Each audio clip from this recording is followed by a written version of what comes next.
Which particular victory are you most pleased with? I know there have been many, so it might be a tough one to answer. Well, I always say my most important case is my last case, my present case, and my next case. So I really would not want to single out one, but we've had, over the years, many precedent-setting cases. And we have had many victories for women. And I wouldn't want to say one's more important than the other, but many have, in fact, because they have been published as precedents by the courts, they can be cited by other lawyers for important principles that will help other women in other cases. Since you report on so many of the injustices in the world, when Lisa was young, I know as a mother I tried to often shield my own children. Did you feel at any point that you wanted to shield her from some of the, I guess, cruelties, like the murder cases that you so often deal with in the world? No, but I think that we need to understand what you obviously understood, which is that when in our discussions with our children, we need to be age appropriate.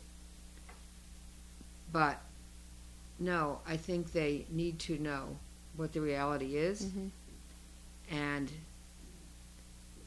what the injustices are and how we can help to overcome those injustices. And what each person can do may be different, but we all have a duty to act on our values, not just to talk about them. Well, I love what Lisa shared, that she often writes notes for her children for school on the back of murder trials. Yes, that's right. And yeah, they understand. And it's heavy duties. It is. It is really.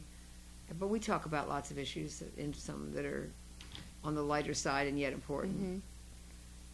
And generally, at our dinner conversations, we're debating important issues. With the kids by your side. With the kids, Mm-hmm. yes. And it's always a fascinating conversation to hear what their side is. And often there's more than two sides, there are three or four. So, and children are brutally honest. They are brutally honest. And they always say, Grandma, you're brutally honest. And that's a good thing. And I hope they think it's a good thing. Well, I know I do, and I try to be that way with my own children. Yes, so. Exactly. So, yeah.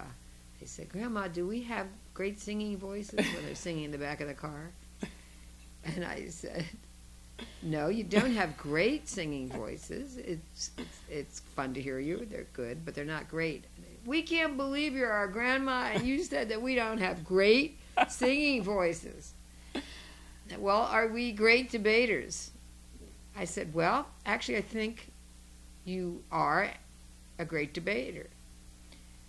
Well, would we be great lawyers? I said, that I don't know. Okay, fair enough. I think you would be good lawyers because you care about people. You're good at analyzing problems and thinking about options. But there are many good lawyers. There are not many great lawyers. To be a great lawyer takes a lot more than to be a good lawyer. So we'll talk about that, what that is. So that's a very small group. And I hope you're in that group one day. My granddaughter, I might add, says, Grandma, I know you want me to be a lawyer. And I said, well, Sarah, I just want you to be happy. She said, yes, but you want me to be happy being a lawyer, Grandma. We know that. Is that true? Yes. She got me. This is what happens when you teach your children and your grandchildren to debate.